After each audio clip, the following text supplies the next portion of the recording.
We're good. Why is it stuck on Tom? Okay, back to me. All right, welcome back. Race the Hammer, episode something. We're straight off a disappointing loss at home against Arsenal. We have our friends here who were at that game and who are still recovering from that match. But on the pick side, because this is a prediction show, we actually have a new. He'll call himself a king. I think he's a false king. Charlie, round of applause for you. You finally did it. You beat me in picks, and I'm embarrassed. George is probably embarrassed. Tom, I know, is embarrassed, but here we are. You on top. You got him right in a very, very strange week. But your picks are normally strange, so this is what you kind of bank on. What do you think? What do you have to say for yourself? Said I was going to do it. I did it. I've Babe Ruthed it. I called it. It's happened. It's fine. Don't worry about it. All right. You put your finger up, and you took the swing, and it was great. Yeah, so diving right into predictions, we're going to get the show started right away. We have a lot of interesting matchups. The first one we're going to look at is, of course, Arsenal and Stoke. And, of course, our professional Arsenal resident, Shorja. We're at the Emirates, both coming off of wins. Of course, Stoke beat Burnley 2-0. We don't need to talk about the other game. What can we expect? What do we think is happening here at home? It's got to look good, right? It should be fine. But just fine.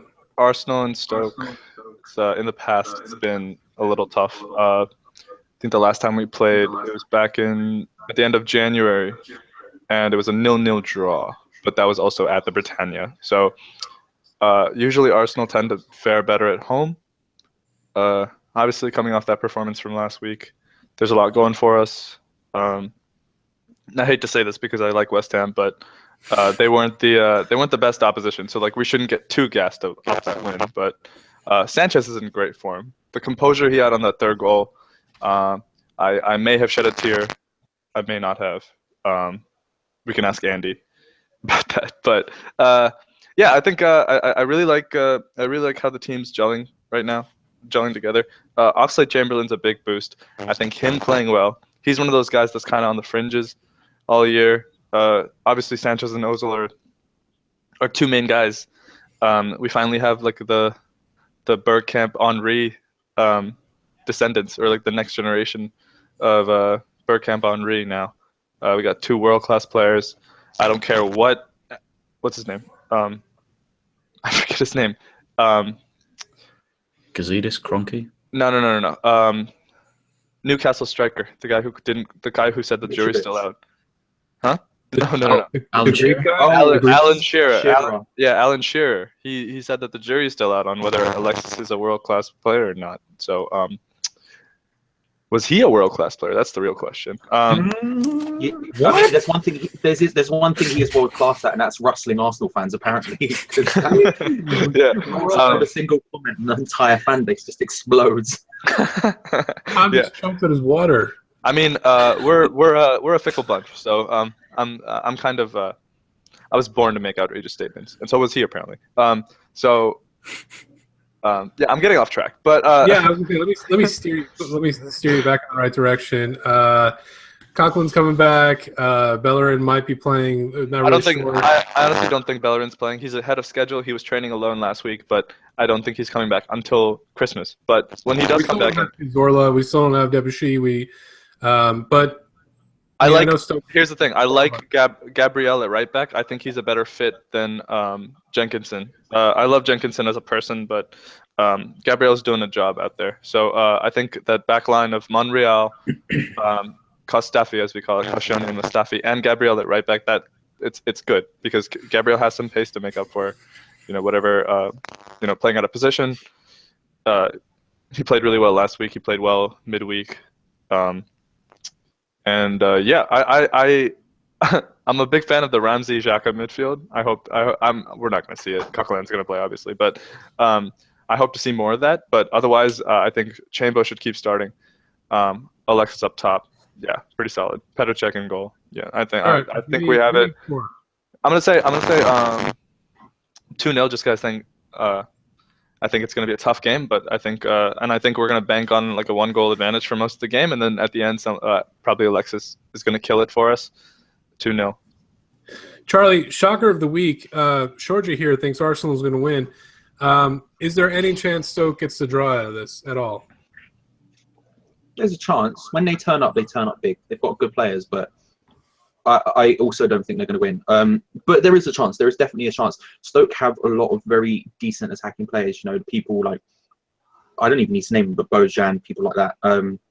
Shaqiri, Arnautovic, flipping. Even I like Mamadou Diouf. He's not playing particularly well, but I like him. When they turn up big, and they can play really well. And I'm not convinced that Arsenal could maybe hold that back fully. I think I also like Jack and Ramsey, but I feel like they're not the most defensively solid pair in the world. And I think if they are maybe a bit too attacking, they could maybe suffer something, but I don't particularly think that's going to happen. Arsenal absolutely destroyed us, as was perfectly evident, but when they play that front line that's set up for pace, they're like counter-attacking, just flair is just insane. I was watching the Basel game. They absolutely ripped them apart as well. And, you know, we're not the two best judges, but, you know, Stoke aren't that far ahead of either of us. So I can't see past an Arsenal win. I am going to go for 2. I'm going to go for 3-1 Arsenal. 3. Damn you, Charlie. Wow. I think Jack Butland did a little better than putting 3 past him. Tom? Well, I would have said Randolph is better than that as well, and then Alexis Sanchez sent him back to Ireland for the last goal. So you know, I don't know if Randolph. Maybe I just rate Butland a little higher than Randolph, but still, all right. Tom, what do you think? Oh, excuse me. Yeah, Arsenal were just a different class the other day. That was one of the worst games I've ever had to sit and watch for 90 minutes. They're just too good. I think, like Shaw just said, having Gabriel play over at right back is okay because he has the pace to match up for it, and he's good defensively. I think having someone like Oxlade-Chamberlain back in that side, you know, he said he didn't know whether his future was at Arsenal or not, if he would have to leave to go get first team action. I think if Wenger has given him the opportunity to say, here's your place, go grab it, and he's done that. I mean, he was absolutely tremendous the other day. The goal he scored was brilliant from the angle that he got it in from. I don't think Ozil's yet hit his heights of last season. I think he's still there for the odd assist or the playmaker, but I don't think he's the Ozil of last season. But thankfully, I think Sanchez has sort of hit that form that he had when he first came into the league, you know, where he was at absolute fire, and he was just world class the other day, and he was just too much for us. And I also think that midfield pairing of Xhaka and Ramsey is brilliant because it almost allows Ramsey to create a bit more and Xhaka to stay back a little bit deeper and defend. But then again, he's also got, you know, great attacking football in his locker as well. You know, take the goals at Hull, for instance, in the cup. Stoke, on the other hand, they're a decent side, like Charlie said, but although they started off the season so poorly, they have sort of climbed their way back into it. But Arsenal, you know, especially with the result in Basel midweek, you know, their confidence is sky high at the minute, and I can't see anything past a 3-1 win. I think Stoke score, and I think it stays interesting for 60 minutes. But I think, like Bournemouth the other week, they'll have too much quality over the game, and they'll just end up pulling ahead. So I'm saying 3-1 Arsenal. Wow, 3-1. That is. Well, maybe it's the Spurs fan in me, but I like Stoke, and I think I rate them higher. And I know they like you said, they started off the season tough, but they beat who they're supposed to beat, and I'm a huge fan of that. I like consistency, and they seem to have it. I don't think they win. Frankly, I don't think they even draw. I'm pretty sure they lose here, but I don't think it's going to be as bad as 3-1, 3-1, 2-0. I think it'll be 2-1. I think it'll be interesting. Yeah, I mean that's really it. I mean, Oxlade-Chamberlain is just God. He's so good. He's so much fun to watch too, right? I mean, he's just unbelievable running up and down the line. So I'm also going to go with 2-1. Arsenal kills me, but I'm picking them to win. And just to move things along, we're going to King Power Stadium. Leicester losing to Sunderland, which is probably, you know, surprising to everybody, including Sunderland. And I called this last week. I felt like Man City and Chelsea last week was one of those matches where Man City always has around this time of year that it wasn't like a total embarrassing defeat. They just didn't look good. They didn't look up for it. And, they paid the price for it. They lost 3-1 to Chelsea. And so this is kind of interesting. They clashing two teams, who both coming off a loss, and I know my mind is saying Man City clearly the better side, absolutely should win this. Leicester's playing terribly. They lost to Sunderland. They drew with Borough. Watford they lost. Brom they lost. So I know where this should go. Is there any way this goes any differently than what people expect it to? Charlie? Yeah, you say Man City were up for some. They weren't up for it, but they were clearly up for something, and that was a fight. Right. Fernandinho. Aguero with what could only be described as a needless challenge. Fernandinho with what can only be described as a needless strangle. It was weird. It was odd. But Chelsea, as you know, John, have a habit of dragging fights out of people who you weren't expecting it from. I remember. I don't know. I can't. Yeah, it's Manchester City going to win. Leicester, they have made it through in the Champions League. They've done what they set out to do. Good for them. I can't. If I was them, I'd be happy with struggling in the league and continuing in the Champions League massively. City, without Aguero, it's going to struggle. I like Iñárritu a lot. I really, really rate him, but I don't think he's in the last couple of times I've seen him. Sorry, he's looked a bit not iffy, but not 100% ready. If that makes any sense. I don't think he's ready to lead the line. However, they've got more than enough players behind him to back him up. So I'm going to say I think it'll be a hard-fought victory, but I think it'll be a victory none the same. I'm going to say 2-1 to Manchester City. All right, Tommy, what do you got? Well, I don't know. I do feel bad for Leicester, really, because obviously you come off a title-winning season, but I think they'll probably be the first team to ever get relegated a year after winning the title or potential relegation, side. And they have to be really careful because they've been shocking in the last few games. I think the only result I picked last week was Sunderland to win, I think 2-1 against Leicester as well. So, and I think, and I could see that coming a mile off. I mean, you could just see it coming. You'd have been shocking. Vardy's not the same. Mahrez looks like he wanted to move away, almost like Payet, had his sights set on a bigger move during the last summer. I think that's the case, honestly, that they're just kind of disappointed they're still there. I think so, but I mean, obviously, you take away that key centrepiece. We spoke about it the other week. You take the centrepiece away in Kante. Of course, they're not going to be as good as that. But I think Mahrez, with all, to be a player that's transferred from a club like Le Havre for peanuts, amount of money, and to sort of see yourself linked with a £50 million move to Barcelona, it's sort of like, there comes a point when it's probably like Payet. He had his sights set on a bigger move in the summer and he didn't get it, and it might be the reason why he is the way he is now. But they were awful the other day. That defence isn't the same. That Robert Zieler they've got in goal, he's not a very good keeper. And to make matters worse, I know they rested players during the week to take over to Porto, but then they get spanked 5-0 with Porto and didn't show any fight whatsoever. What does that say when you go into play a City side that, all right, is not great, but could embarrass them if they're not careful? But I think on the other side for City, it's also like you could almost sense the frustration in that fight and that challenge in Aguero last week. They've hit rough times and they haven't exactly reacted well. Aguero lashing out like he did, and Fernandinho getting tripped into having an argument with Fabregas, who it was so stupid and wasn't needed. But they're clearly frustrated with how they're playing at the minute. And that City team without Aguero, anything could happen because they rely on him so heavily to pull them out of situations and score goals. But for this game, I really, just with how bad Leicester have been, and like I said, they've got to be so careful because they will get pulled into that relegation fight with us, Sunderland, Swansea, and everybody else down there. But I still think that Man City come away with a win to sort of kick City's season back on track, because they've been, again, like I said, they've been shocking the last few games. So me and Charlie always coughing each other, but I'm going to 2-1 City as well. Yeah, I feel like, and most of the people who watch this, all 30 of you are West Ham fans, and so you kind of root for City here, right? I mean, you want more teams in the relegation battle and to make us look better. I agree with you. I mean, of course, coming off the Champions League, everything else that's happening going on right now, I just don't see Leicester pulling through. They look almost worse than. As far as attitude goes, I feel like they look worse than West Ham. They just don't seem to care as much as they did last year. The magic is completely gone. And I think Charlie, you're the one who said it. If they're not careful, they'll definitely find themselves in the relegation battle as well. I have them losing 3-1. I think, and I only give them a goal because I feel bad for them in a little bit. So Georgia, I think quickly before, just it's interesting to see how.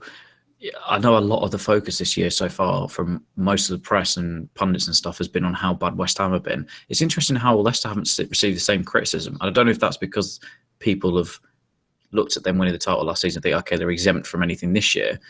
But they, like you said, Absolutely. they have looked absolutely because they've looked as bad as us, if not worse at times. You know, I know we've been bad, but Leicester have been really bad as well. And it's interesting to see that they're not in the same conversation as us yet. You know, sorry, George. If anybody watches any game, any Leicester match whatsoever, you can tell just by watching. They kind of have almost the same circumstances as West Ham. They play hard, and then if something doesn't go their way, they're automatically like dismissing the match. The shoulders are down, the heads are down, and they almost kind of give up. And in a way, they're a bit worse, especially given what happened last season. Georgia, I apologize. Go ahead. No, it's fine. Yeah, I think part of the reason that's the case is because Mahrez maybe wanted to move away, as I think Tom said over the summer, and he likened that to Payet, who also wanted to move away. The one discrepancy there is that Payet's a lot older than Mahrez. I'd say like 4 or 5 years. So while Mahrez is just hitting the peak of his career, Payet maybe is a little, his like attitude is a little bit more excusable, and this is like again, no one should just stop playing for their club, but I understand that Payet's window is much smaller than what for Mahrez, because Mahrez can still move away in January. He was linked to Arsenal, maybe he wanted to leave, who knows, but as far as I know, his move away from Leicester was blocked by the owners or the coaches. There was like I think the owner posted like an Instagram where he was like, "Yeah, you're gonna stay," and then Mahrez is like, "Okay." I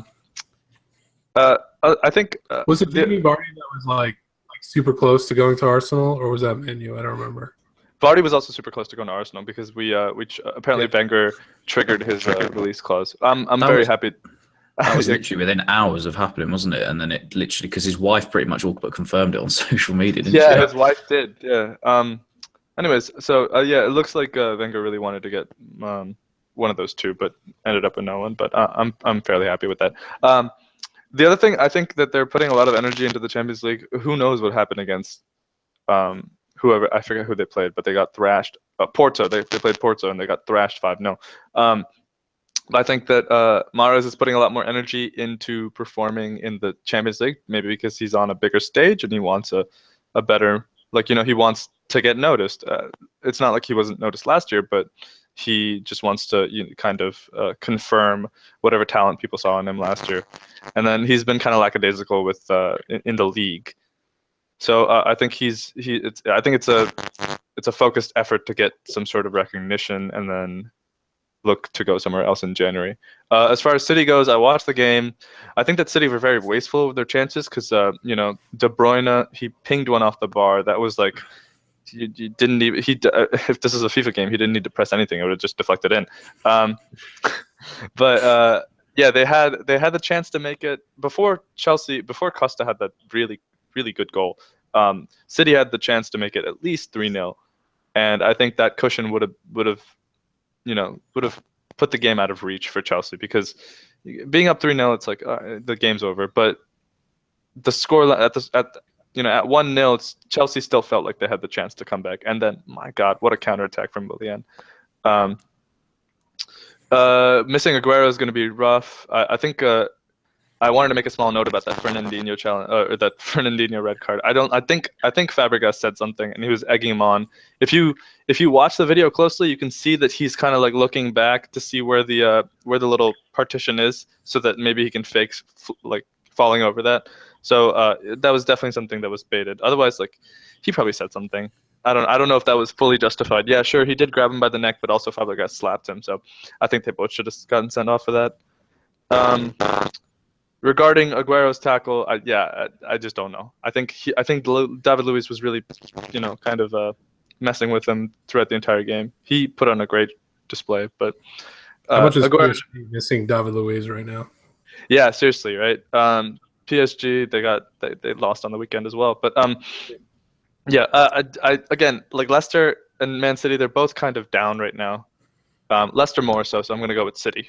I'm gonna say 3-1. I like Iheanacho as well. I think he's gonna do well. He's really been looking for his opportunity, especially with like Aguero in the side.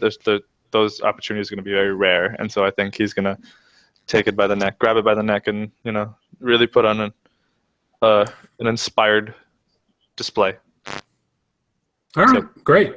It's funny about Iheanacho. He was always my fun fact, my FIFA career mode go-to guy. So it pains me to see him blossoming because he's no longer a secret. So with that, we move to Old Trafford, where my favorite topic, Spurs, finally go to Old Trafford, where historically they've done pretty poorly. But it seems to me whenever these two teams meet, the home team always wins.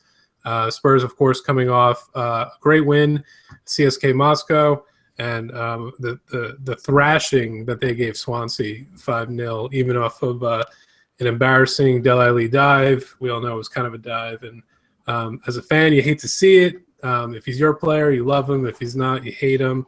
That's a whole different discussion. But I feel like if we're ever going to go into Old Trafford and win, it's going to be now. Man United not playing the hottest football they could be playing. Jose Mourinho already trying to get into Spurs players' heads. I think he said Jan Vertonghen was overrated and not much of a footballer or something along those lines. And Vertonghen just responded saying he's not going to get to us. And so I think this is actually probably the most interesting matchup of the weekend. Can Spurs keep the momentum going? Can Man U, are they coming out of their rut? And you almost feel like, for Mourinho anyway, he kind of needs this win. And with all those things on the table, Tommy, I'm going to you first. What do you think?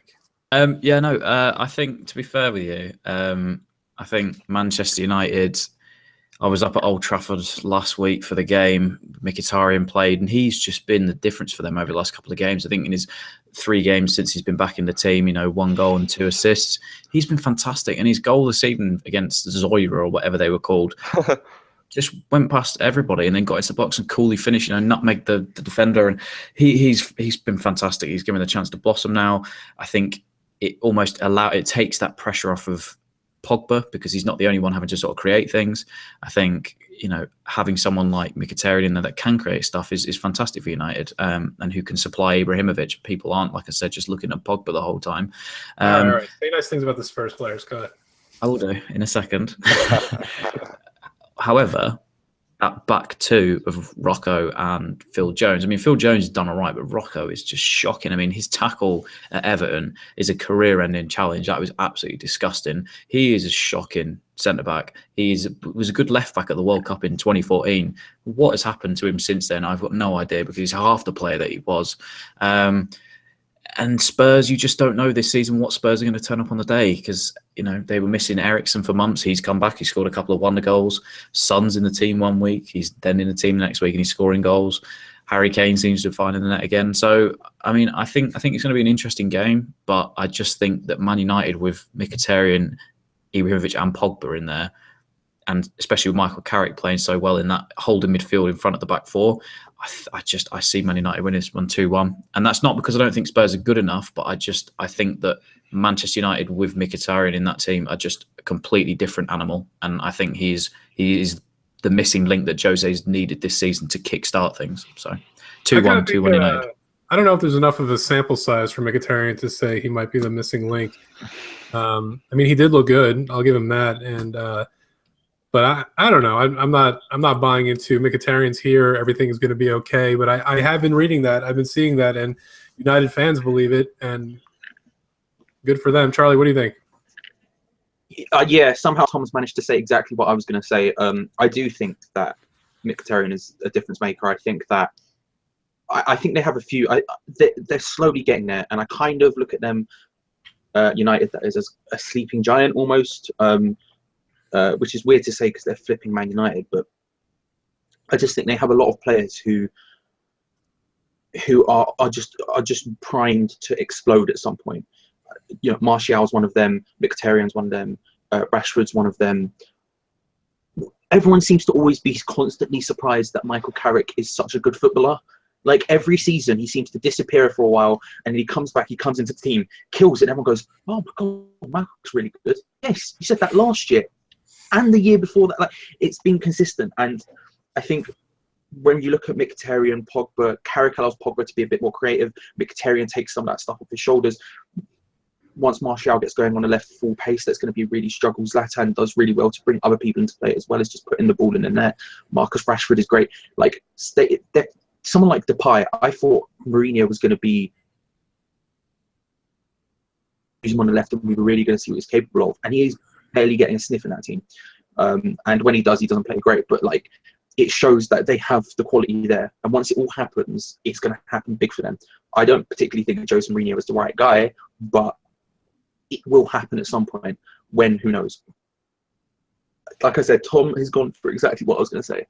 And I don't know how, and I don't know why we keep doing this, Tom, but I'm also going to say 2-1 to Man United. Can I quickly jump in the Charlie's thing before George jumps in? All I will say about United is I think title realistically for them is gone this season. There's no way they get back into the title race. I think now that they've got a full strength squad, I think, and when they get Smaldini and Bay back, I think they'll be good enough for top 4, but only 4th and a stab at the Europa League. Like that's the only other way I see them winning the Europa League and see how far they can get in that competition. But title is gone, which is bad for United, but title's gone. Title's gone now. Yeah, I kind of agree. As far as the title being out of the picture, I don't agree with anything else you said. It's always a gamble with these players that come from the Bundesliga who are highly rated in Dortmund and some of the other teams that are not Bayern Munich. You never really know exactly what you're going to get, and there have been flops and there have been successes like De Bruyne. But Mkhitaryan, I can see why he allows Pogba to be more creative. I just don't know if he's the difference maker. I think they're going up against a Spurs team, and just like Mourinho in a weird way, Poch is always about they have one of the best defensive teams over the last few years, and I don't know. I believe in Kyle Walker. I believe in Danny Rose, and again, I got my blue tinted goggles on. I just don't see them being able to run around like they were used to the last few matches. So. But before I give my prediction, go ahead, Georgia. This is a nice, rare opportunity for you to crap all over my boys. Go for it. I was actually going to do quite the opposite. Mourinho should stay quiet, because if there's anything that's not overrated about the Spurs, it's their defense. And I think for Tongan, Toby's back, right? Yep, my man Toby's back. I was going to bring that up, but go ahead. Toby is. If there's anyone better than Koscielny in the center half this year, it's Toby. So I think they have an A+ defense, or A* for you Brits. I didn't like that Dele Alli dive, obviously, and I'm not the best person to ask. But Man United, they're playing better, aren't they?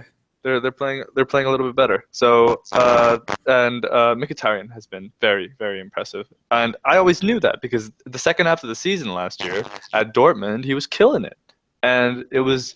I think we all forgot how shocking it was for Mourinho to bench him, because at the beginning of the season we were like, what is he doing? Like what? And now it's kind of become like, oh yeah, Mourinho's gonna bench Mkhitaryan. Like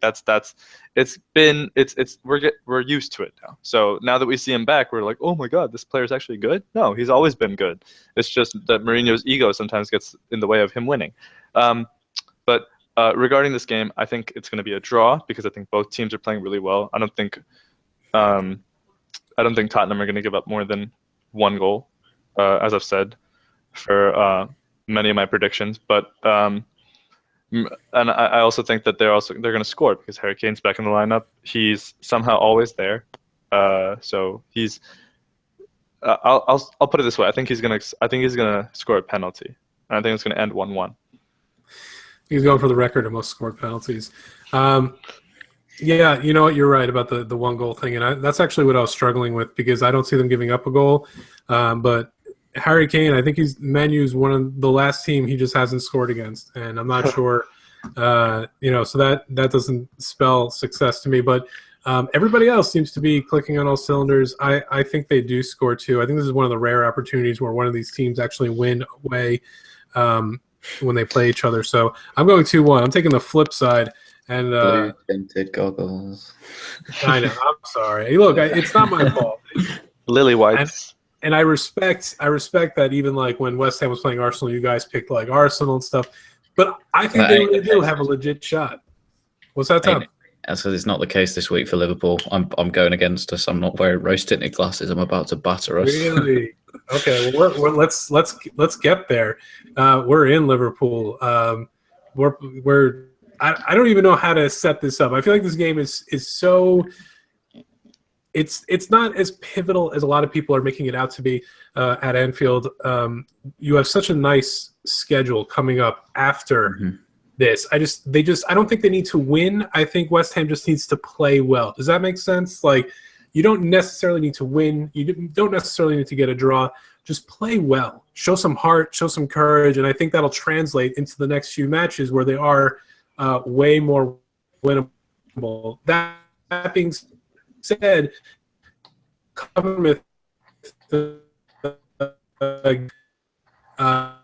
where another season, does that carry over into this week? I feel like it can go either way. Like, do we make a statement game, or are we worried about something like that happening again? So for that, I'm actually going to go to Georgia first. We're coming right back to you. Set it up first. Sure. Yeah, I think it was. Last week was the first times I've seen West Ham play a full 90 minutes, and it was very underwhelming. I don't know whether that's because Arsenal defense was playing so well, or whether West Ham are just lacking heart. But I think, John, you made a very good point. West Ham fans, they really just want to see their team try. And I think Lanzini was trying really hard. I think Lanzini played really well against us. They almost had the chance to go up 1-0 at one point. So that was through Lanzini. So I think he's kind of taken over the role that Payet had last year. Payet looks very disinterested. Frankly, that's kind of annoying because he was such a god in East London last year. He still is. He still has. It's not like, as we see with Chelsea. Like, obviously these players don't like lose their capabilities like in the professional basketball players in Space Jam. They're not sucked out or anything. But so Payet still has that in him. It's just a matter of whether he's gonna play well or not. Liverpool, on the other hand, they blew a 3-1 lead. That's a joke that me and you can relate to, John, because we're American, and that's like a meme over here. Anyways, so Liverpool blowing the lead. I said last week that stop it, you guys. Cleveland in 7. Cleveland in 7, yeah. And Cleveland blowing the lead as well. So anyways, Liverpool, I said that they're gonna go through a tough period without Coutinho. Daniel Sturridge not looking too hot at the moment. Divock Origi playing really well. His goal was great, but just Karius in goal. What is Karius doing? His name is Karius, and he did the opposite of that. He didn't carry them. Isn't it great that with Coutinho gone, all these other forwarding options kind of like available, he still went with Origi? Isn't that like good news for West Ham fans who are hoping to nab Sturridge in in January? We all thought that dream was dead, but he's still not playing him in any of the formations or options. So looks like he's available. I don't know. So yeah, West Ham went to Liverpool and beat them last year. I don't see the same happening this year, but I'm going to be optimistic. I'm going to say 2-1 Liverpool because I think, John, what you said earlier, I'm going to agree with that again. I think it's very important that they show some fight in them, get the fans riled up for like an easy period coming up over the Christmas window. So, yeah, 2-1 Liverpool. Liverpool wins. They're going to rebound from that shock loss to Bournemouth. So, yeah, West Ham just need to play well. All right, Charlie. Yeah, I'm going to agree. I said this in a conversation with some of my friends about the Man United Cup game and got really trounced for it. But I care more about the performance than I do the result. I think that Tom knows exactly what I'm talking about. I feel like we have got some easy games coming up, and I think a win is a win. I'm not exactly going to turn it down. You know, if we turn up and get a scrappy 1-0 last like smash and grab goal, playing, I'm not going to be like, oh man, what a shame we won that match. But I want to see us actually performing, and I think what was worrying about the Arsenal match was that I was actually more impressed for about 20 minutes of that game of the way we played than I had been since the Chelsea game. There was after that, when the second half we came out, we had changed formation to a 4-2-3-1, and all of a sudden we looked like an actual football team again. It looked good. It was legitimate. I was watching it, and Payet and Lanzini were linking up. Ayew got involved and started to really get involved in the play. Fletcher, like the movement up front actually began to happen. Something we've been missing for months. Like, just our team is the most static in the world. Like, there was one point when what was great about Dimitri Payet and Cresswell was whenever Dimitri Payet would get the ball, Cresswell would just bomb on as hard as he possibly could. He'd overlap, he'd underlap, and Payet knew that if he couldn't figure out a way to wriggle through, there would be someone to lay the ball off there. There were times against Arsenal where Masuaku would just stand there and look at him and go, pass me the ball then. Like, no, overlap, make a run, move. And in that second period, the 20 minutes before Andy Carroll came up, well, before Alexis Sanchez got a second, there was actual movement, and I was like, oh my God, a football team. And then Arsenal, at the exact right time, got the goal to kill that momentum. Andy Carroll came on, we changed formation once again to a 4-4-2, which killed our movement up front, and it just crumbled like a house of cards. I was going to say something worse there. Feta cheese. Yeah, let's go feta cheese, yeah. If I can mention, I was watching the game with Andy, who's another he was on the podcast last week, and as soon as Carroll was about to come on, I was telling him the scoreline was 1-0 at the time, and he was standing on the touchline, and I was like, it's imperative that we get a goal now because Andy Carroll is our kryptonite, and I knew that he was going to score. Everyone knew that he was going to score. It was just a matter of whether we had that 2-0 cushion, and thankfully we made it 3-0 somehow before or after he came on. But yeah, so Andy, I also think, I forgot to mention this, but I think that the form of Andy Carroll after he came back from injury, that's very important for West Ham fans because it's also important that he gets his confidence back, coming back from injury, that he can play well and he can actually like provide, because the confidence is key. We saw with Chamberlain, like Chamberlain getting on the score sheet, he's a different player. Same with Andy Carroll, and for any other player for that matter. I think that if they get on the score sheet as soon as they're on, in this case for Carroll, it's gonna pay dividends in the future, and especially with this easy stretch of games coming up. I wrote about the intensity and the apathy after the last match, and something I noticed, and I'm not sure if you guys picked up on it being at the stadium, is that every time they had an attacking option, they had build-up, and something didn't come to fruition, but they were close.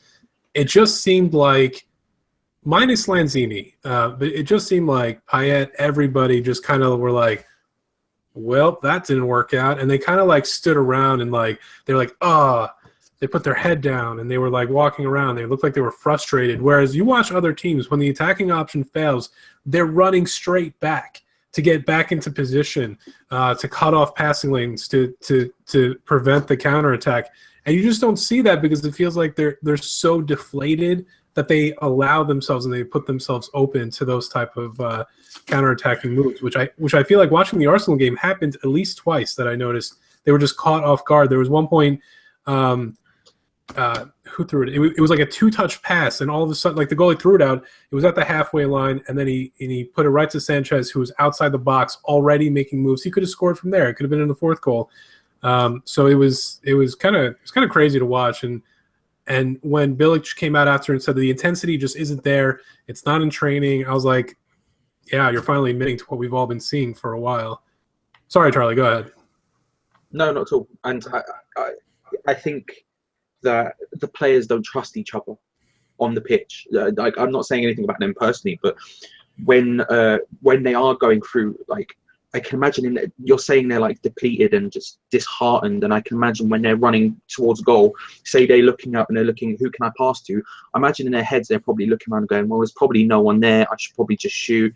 Like, I feel like Andy Carroll and Andre Ayew are almost going to be keys because they haven't been in this horrendously negative team the entire time, and I feel like if we do change to a 4-2-3-1 and we have Payet, Lanzini, Ayew, and then Carroll above them, I feel like that could really be, this is connections that could really work. Carroll can bring these people into the game. They can pass amongst each other because Ayew did look lively, and when he gets the ball, he looks to play it to feet. Lanzini is smart enough to find these people. I'm an advocate for him dropping back, but I think in this role, just going forward in the hope of starting to get some momentum, I wouldn't dare drop him back yet. I think there's no one else who can play in that role. And I think without a Cam, our team just crumbles. Having said how important Andy Carroll is, I still wouldn't risk him. I wouldn't start him. He's too injury prone. He's too soon back. Have him come on 60 minutes maybe this time instead of 70.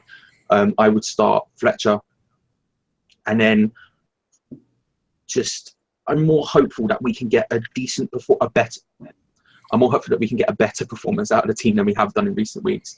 But I don't see it being anywhere near enough. Liverpool score ridiculous amounts of goals and they're really good going forward. And defensively, we are all over the shop. So I'm going to say a hard-fought 3-2 win for Liverpool. I think that's fair. I'm a huge fan of dropping Ayew back into either the wing or playing on the right side, like you were saying in a 4-2-3-1. I don't know that he does that, and I'm not sure what the rumors have been inside practice and what they've been doing as far as formations. But the 3-4-3 is just not working, right? I mean, at some point you have to say, well, this isn't going to work out. They looked good when they came out in the 4-2-3-1. They actually looked like a semblance of a football team. They were passing, things were happening, chances were being created. With Ayew playing on the wing and Carroll on top, I agree. I think he plays 60, 70 minutes, except I would start him. I wouldn't start Fletcher. I think Fletcher is good. I think he's got a lot of talent, and I think he's done a good job in the interim, but I just don't think this is the game for him to start. I would put Carroll out there personally and just go for broke, because why not? Tom? Yeah, start with Liverpool. Weren't great against Bournemouth. Looked really good those opening 22 minutes when they were 2-0 up, and I thought, oh god, next weekend's going to be really tough. But without Matip, they struggled. They've struggled without Matip. I think he's back for this weekend. He might be a late fitness test. I don't know. You may know Jonathan, but I thought he was back. And I think is Mane out as well this weekend? Is that confirmed? I did see he was potentially injured. I think he's another late fitness test as well. Yeah, I think they're both late. Nobody's really listed as out except for Coutinho. Yeah. So I mean, yeah, Divock Origi's picked up where sort of Sturridge hasn't been, but Firmino's been good. But they do lack the talisman Coutinho. They do lack goals from him, a bit of poise, somebody who can create play. But do you know what? I think this weekend, is the pivotal game, because I do think it sets us up for that run of Burnley, Hull, Swansea, those games. And I see this weekend as a smash and grab job, just like Crystal Palace was with the 1-0 win a couple of months ago. I see it that way. I think Andy Carroll has to start. I think this is the perfect chance for him. He had a bit of confidence getting the goal the other week. He has to start. I think we have to go 4 at the back. We played a lot better when we went 4-2-3-1 the other week against Arsenal, because 3-5 at the back, whatever you want to call it, is it just doesn't work. It's just too much responsibility with the 3 centre backs, and they don't know what they're doing. They don't fit well with it. I think Cresswell's a late fitness test, but he should be there for the weekend. I think that's positive for us. But I think Kouyaté has to start, like I think Gio said on that preview Hammers chat this weekend, Kouyaté's to start at right back. Antonio cannot play, especially if Mane's playing or Origi or whoever's down that left-hand side. They cannot have Antonio. He's just too attacking. He costs us more than it's beneficial to us these days. So I'd probably drop him to the bench for this game and give Ayew the run out. But this is probably the most pivotal game of our season, because this really kind of sets up how we're going to play over the next few games. And I think we have to take as the most positive performance we can going into these run of games against Burnley, Hull. Because don't forget, Burnley and Hull will see the London Stadium as an opportunity to come and nab a win from it. They won't go there with any fear, because they'll see what other teams have done. Even teams like Middlesbrough picking up a point, they'll be thinking that they'll be able to pick up points there. But with whatever happened behind the scenes last week, for Bilic to come out and say that training intensity wasn't enough, I think that's absolutely just shocking from a manager. To say that something isn't right behind the scenes this late on in the season is ridiculous. Do you disagree with him coming out and say that? Do you think that was? Yeah, I mean, yeah, because what's the kind of reaction is that going to spark with your players behind the scenes? Well, What we else is he thought. going to do? To be honest, they're not responding to him. They're not I responding. was going to say, but I think if they either say, "Well, sorry, Gaffer, but we're only doing what you told us to do," or they generally there is a lack of intensity there, and I think to come out and say something like that is very risky because it could provoke a really bad reaction with the players because they could think, well, hang on a minute, we're only doing what you told us to do. Right. And I saw it come out in a couple of articles that said, apparently Bilic was to take a more hands-on approach in training. Well, what is he doing? What is he doing in training if that's the case? And I think it comes to a point really. If I said it to a couple of friends this week, I said, if the players have stopped playing for Bilic, I think the Bilic has to go because I think there's no way that you can get that back. Once that's gone, you can't get that back. You don't rebuild it. Yeah, you can't rebuild it, and especially if we don't know if it's to do with the way that he's treated players or the way that he's been around players. But if they're not playing for Bilic anymore, I think he has to go. And as much as that pains me to say that, he has to go. If it's not the case, and there is still something there, and we see us pick up a result at the weekend, I think he has to stay. But there's got to be changes behind the scenes with the board or something to get players because it can't be good for morale just to have this constant chat and this constant distraction of the club and the owners, this, that, and the other. And it is showing in our performances. And there comes a point where just enough is enough and something has to change. But this game against Liverpool at the weekend, I think, is absolutely huge. I think it's a smash and grab job. I think, especially if Mane's not playing or a few other guys, I think we just got to show a bit of guile, a bit of heart. And I think Carroll gets the goal, and I think we'll win 1-0. But I tell you what, we really, really have to. And I think that is the main thing with West Ham fans over the last 60, 70 years. It doesn't matter what the result is, as long as you try and you try your best and you actually give 110%. I think it's the same with any club. No, as long as you're putting the effort in and you're actually seeing the hard work that the guys are putting in the training pitch to try and put that on the pitch. I know the results aren't going your way, but you've tried. That's all we care about. But it's the fact that there's been nothing, there's no evidence of that. And that's what makes this so frustrating and so disgusting to watch week in, week out. So I hope that the boys have worked hard in training this week and that they're up for this game. And I think if we're going to do anything, it's not going to be high scoring. It's going to have to be smash and grab, and it's going to be 1-0. So I like you going out for the 1-0 West Ham win at Anfield, but it's. I think it's weird because I don't think Jurgen Klopp's men are going to lose 2 games in a row. I don't think he will allow them to because he seems like the manager that will be straight on them in training and yapping and barking and being aggressive. And I don't see them. But the thing is, we beat Liverpool 3 times last year and drew 1. So hopefully it's a good omen. But us going different team though. It is a different team. I realise, but I do think it is going to be such a tough game. But because I don't see honestly Klopp allowing that team to lose 2 weeks in a row. So, but yeah, I'm sticking with my guns. I'm staying positive and going 1-0. Yeah, I had a really tough time, and I'm still kind of debating before I say anything which direction I'm going to go in. Like you said, I really don't see Klopp losing 2 weeks in a row to Bournemouth, and he knows exactly what's on the line this week for West Ham and West Ham fans, and he knows exactly what they need to do to win. What I did find interesting, though, there have been players who came out and they didn't come out against what Bilic said in a press conference as far as the intensity. A lot of ex-players actually said, I think it was Valencia, who was like, yeah, that's what I've been saying this whole time. Nobody tries hard in practice. And people have actually players have reacted well. They've come out saying, we're really going to give it our all. They're going to try their hardest.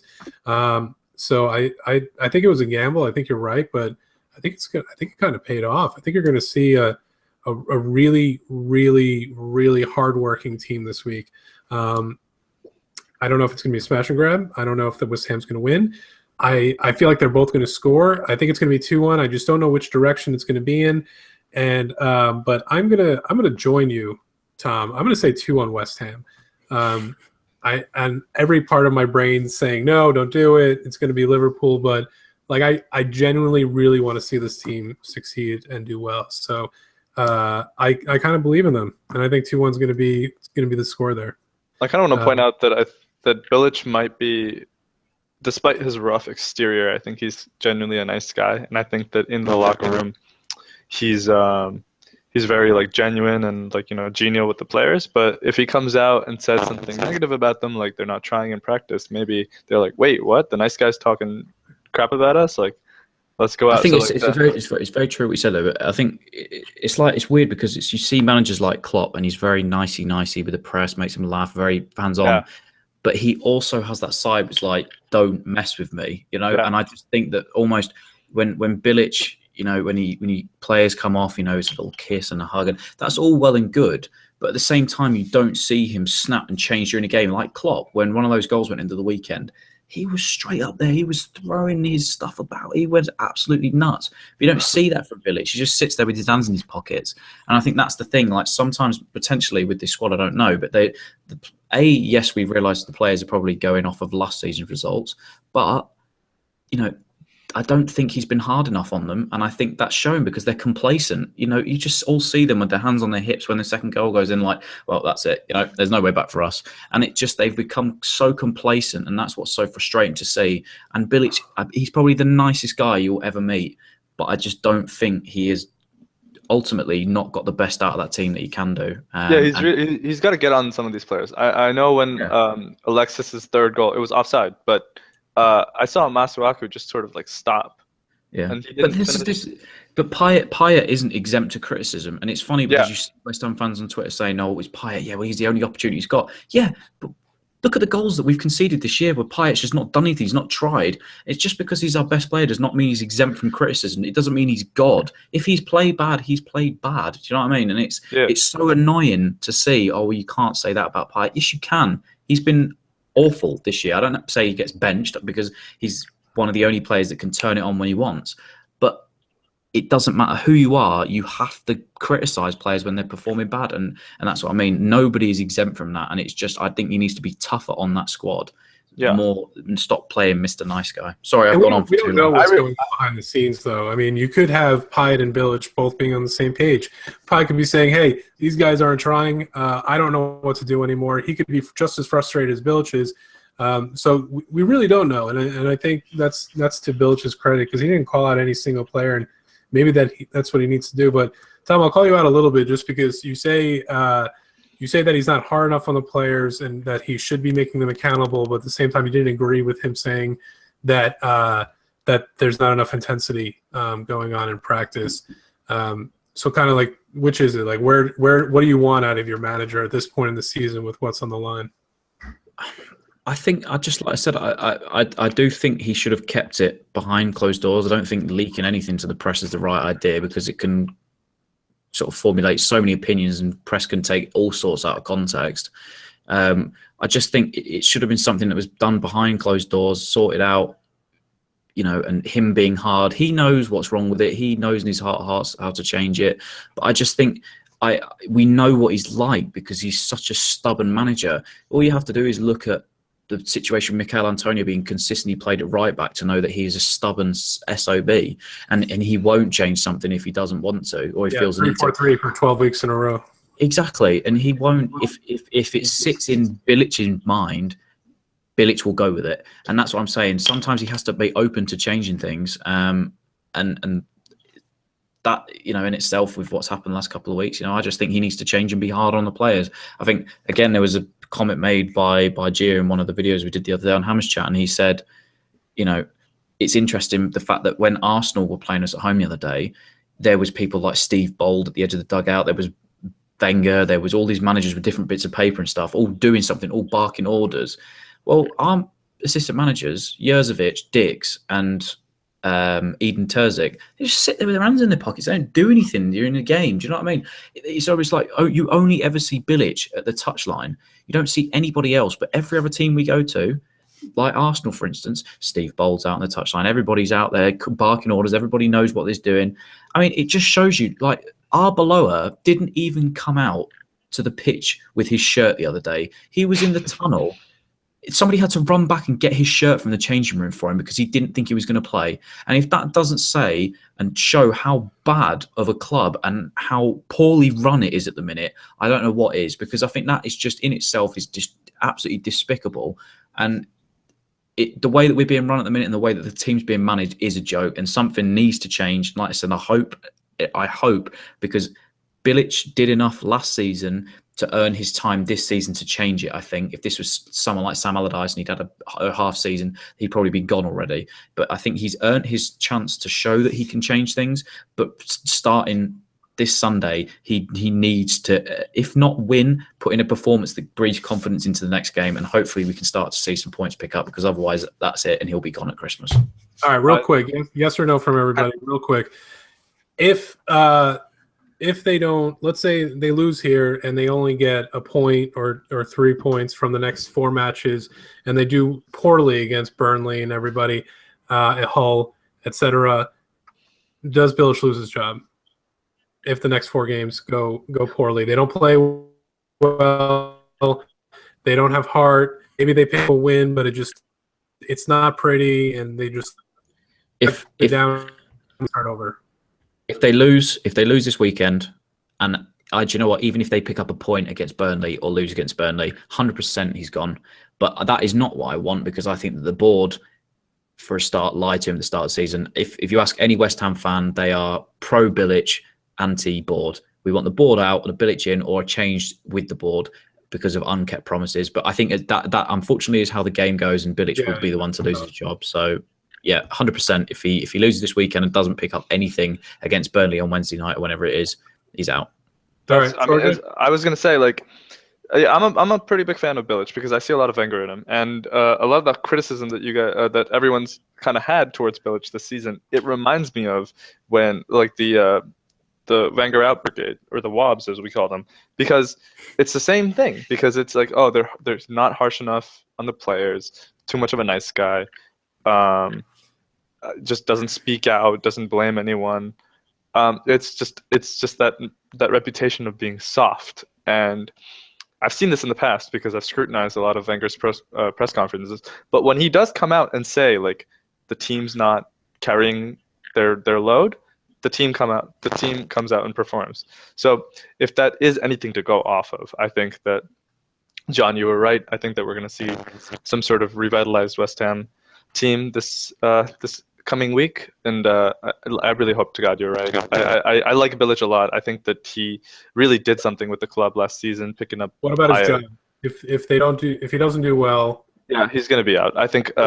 Yeah, I think so, because this string of performances against, a point away at Manchester United, that was great, but then, like, getting thrashed by Arsenal at home. I don't know how they do against Liverpool, but then Burnley, like, that's no. I think Jose Mourinho was also given up till, like, the mid-December. He was given till mid-December last year to kind of, like, turn things around. So I think this is, like, about time when we see sackings start. So yeah, I think, and make no mistake, I think it's going to be tough against Burnley, because I think Burnley are very, very good defensively, and that West Ham team don't have anything going for them offensively. So yeah, so it's going to be a challenge. Well, luckily for them, they also get to play Swansea and Leicester too. So, I mean, those are the challenges ahead. Those are winnable challenges ahead. And I have to think if they don't, even if let's say they lose at Liverpool and it's an okay game, but if they look poor against Burnley, Hull, Swansea, or Leicester, any of those 4 matches going into the January break, you kind of have to think a change is going to be made. And Charlie, we're gonna end things with you. Based on what I was asking as far as Bilic's job safety, if things don't go well the next 4 or 5 matches, what do you think's happening? Yeah, if things don't go well the next 4 matches, he's gone. But I think our board are the most conservative people in the world. Like, unless there is someone who they believe is of comparable quality to Bilic, ready, that they are in their heads 100% certain they can bring in, they just won't fire him. Look back at Avram Grant's season. Avram Grant was out of the door. Martin O'Neill was coming in, and then until it leaked to the press and the BBC wrote the article on the website, Martin O'Neill will become West Ham manager, O'Neill's people got pissed off that it got leaked to the BBC and said, no, not doing it anymore. And then what happened? They just stuck with Avram Grant, the most uninspiring man possibly ever. And so we got relegated.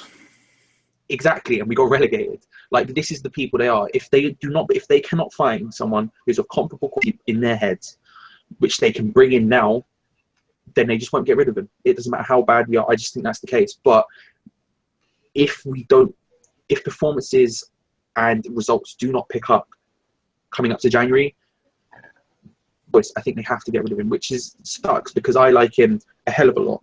He's my favorite manager since Zola, and one of my favorite managers we've ever had in my lifetime. I think he is actually my favorite manager we've ever had.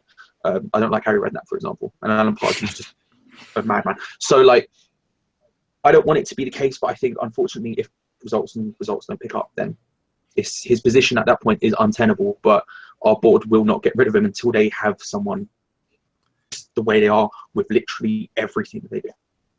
It's kind of crazy the crossroad that you're at, you know? I mean, if you think about it, whether or not the manager stays and whether or not they're buyers or sellers come January really kind of depends on these next few matches. And it's as someone who enjoys watching West Ham but isn't like, you know, a big their biggest obviously fan. I'm a Spurs fan. It's exciting for me to watch because it's good football, it's great storylines, and I'm really interested to see what's going to happen. Very romantic club. Wouldn't it be the most West Ham thing ever though, to sack Bilic, get Allardyce back, and then get relegated? Like that would just be the most West Ham thing ever, and I can't wait to watch it happen. Oh no, well I don't want to see that. That's awful. As a website, as a pseudo news organization, I'm actively rooting against relegation, but I would not like to see that. No, I think it's really funny because like Sam Allardyce is kind of like the manager that you bring in to do damage control, and that's exactly what West Ham needs. So I do see that as a good fit, but also not working out in their favor at all. We have literally enough problems for Big Sam to come in and just be Big Sam. We have enough problems. Let's just leave him as far. We'll get Nolan on a free signing. All that crap will happen again. Let's leave him as far away as humanly possible. Having said that, though, I wouldn't mind Nolan being like an assistant manager at West Ham or whatever. But let's just people saying like, let's get Peter Crouch in or whatever. Like, no, you're right. That's good. Let's concentrate on moving forward and not backwards. All right. Well, that being said, that is another episode from us here. The numbers are growing. People are watching, and we really appreciate it. Thank you so much. Like, subscribe, comment. Visit us, of course, at bracethehammer.com. Fan posts, as George always likes to point out. Let's get some of those going, and let us know what your predictions are. As always, Charlie being the reigning fan post. Yeah, let us know. Charlie being the reigning quote-unquote king, a false king, going into this week. I hope to pick it back up. And, enjoy the weekend, everybody. Dele Alli wave. Peace. Deuces.